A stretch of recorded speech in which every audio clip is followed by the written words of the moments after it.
বিরিয়ানি এবার কাটা হচ্ছে। ডিম বিরিয়ানি আজকে হচ্ছে নিরামিষ বিরিয়ানি, কারণ নিরামিষ না বলো, ডিম বিরিয়ানি। ডিম বিরিয়ানি হয়েছে, মানে মাংস দেওয়া হয়নি।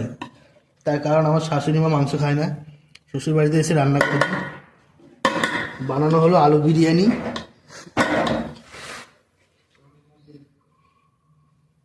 আলুগুলো সব দারুণ গলেছে, তোলার আগেই খুলে যাচ্ছে।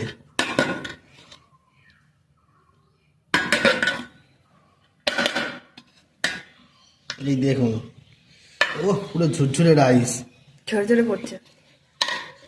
কান্তব্য ঝরে ঝরে পড়বে।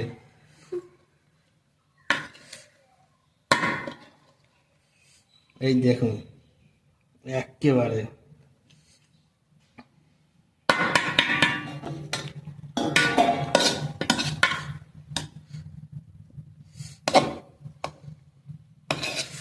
তুলে দেখাচ্ছি আমি। আলু বোখরাগুলো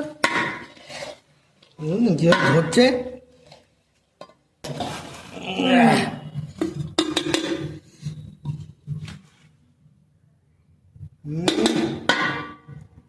একেবারে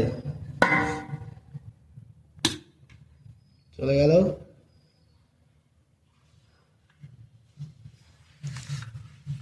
উপর থেকে কটা সাদা রাইস চলে গেল।